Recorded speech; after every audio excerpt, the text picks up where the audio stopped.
Mabuhay Pilipinas! Maligayang pagbabalik dito sa aking channel, pero kung bago ka lang, pasuyo ng like and subscribe. Salamat agad. Ngayong araw ng linggo, September 29, 2024, kabayan, update lamang po tayo sa ating panahon.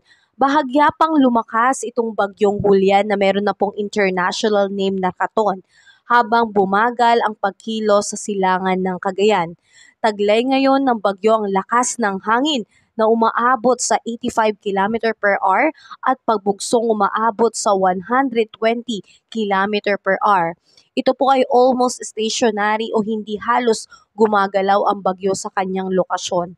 At inaasahang magaganap na ang rapid intensification ng bagyo sa mga susunod na oras at posibleng magiging severe tropical storm bukas o kalaunay magiging typhoon category bago ito humagupit sa isla ng extreme northern Luzon sa Lunes. Hindi pa rin inaalis ang posibilidad na ito ay maging super typhoon. Sa ngayon, kabayan, ramdam na po ang pag-uulan at pagbugso ng hangin dala ng bagyo sa isla ng Batanes, Babuyan at Calayan sa extreme northern Luzon.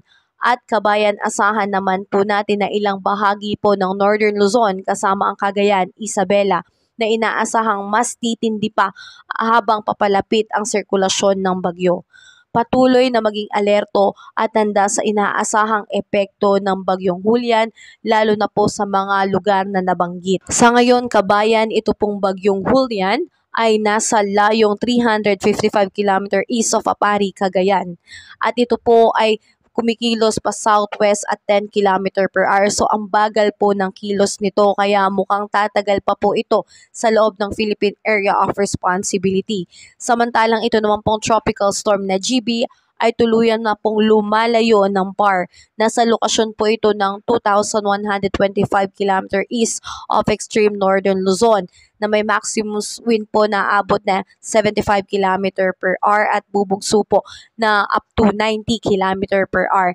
Kabayan, itong tropical storm na GB ay malabo pong pumasok ng PAR kaya hindi po natin ito makakount bilang bagyong Christine dahil palayo po ito ng palayo. So magandang balita po dyan dahil isang bagyo lang po ang imomonitor natin sa loob ng PAR. Dahil dyan, kabayan, nagbaba po ng forecast ng galaw sa bawat araw nitong bagyong Julian. Kaya asahan natin na ngayong araw by 2 p.m. ito po ay nasa lokasyon ng 215 km east of northeast of Apari, Cagayan. Nasa severe tropical storm pa rin po ito, malakas po yan.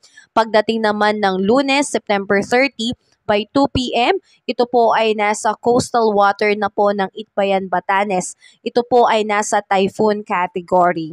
Asahan din po na ito po ay patuloy na lalapit o posibleng mag-landfall po by Monday early in the morning din po by Tuesday dito po sa may Batanes or Babuyan Island. So, malakas po ito mga kabayan. At pagdating po ng October 1 by 2 p.m., ito po ay nasa 95 km northwest of Itbayan, Batanes. Nasa category po ng typhoon. And by October 2, Wednesday, 2 p.m. pa rin po, ito po ay nasa 340 km northeast of Itbayat, Batanes. Typhoon category pa rin mga kabayan, pero hindi nga po natin inaalis ang posibilidad na ito po ay ma-develop bilang isang super typhoon dahil patuloy po itong nag-i-intensify. Kaya patuloy po natin abangan at tayo po ay maging updated dito po sa bagyong Julian. At dahil dyan, kabayan, nakataas pa rin po ang signal number 1, strong winds po dito sa may Batanes, Cagayan Island, including Babuyan Island, Isabela, Abra, Apayao, Kalinga, eastern portion ng Mountain Province, eastern portion po ng Ifugao, Ilocos Norte, at northern portion po ng Aurora. So mga kababayan, tayo po ay mag-ingat dahil may tsansa po na itong bagyong Julian ay umabot po ng wind signal number 4. So napakalakas talaga ng bugso ng hangin nitong bagyong Julian. Kaya asahan po natin na ngayong araw makakaranas po ng strong to gale force gusts o malakas na bugso ng hangin dito po sa may Aurora, Calabarzon, Romblon at Bicol Region. Samantalang kinalunisan po, abangan po natin dito sa may Aurora, Pangasinan, Zambales, Bataan, Metro Manila, Calabarzon, Romblon at Bicol Region ang malalakas na bugso ng hangin. At asahan po natin pagdating naman po sa ulan, ngayong araw po September 29, asahan ng heavy to intense rain dito sa may Babuyan Island. Moderate to heavy rain naman sa may Batanes, Mainland Cagayan, Isabela at Ilocos Norte.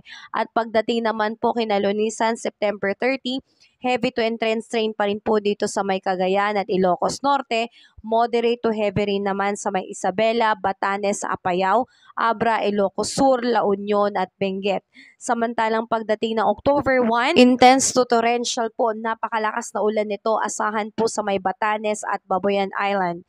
Heavy to intense rain, Batanes, Mainland Cagayan, Apayao, Abra at Ilocos Norte. At moderate to heavy rain naman dito sa may Isabela, the rest of Ilocos Region, Cordillera Administrative Region. Kaya mga kabayan, tayo po ay patuloy na maging updated dahil inaasahan din po na magtataas po ng signal number 2 lalo na po sa mga lugar po na nabanggit at talaga namang apektado nitong bagyong Julian lalo na po sa may extreme northern Luzon. Kaya ingat tayo kabayan at ugaliin po nating magdasal na tayo po ay kabayan ng Panginoon at iligtas dito sa bagyong Julian. Ingat tayo kabayan. Kabayan, kung nakatulong sa iyo ang video na to, huwag mo namang kalimutang mag-like and subscribe at pasuyo na rin po, pahit na rin po ng notification bell para updated ka sa mga susunod ko pang weather update. Muli, maraming salamat, ingat, God bless po kabayan.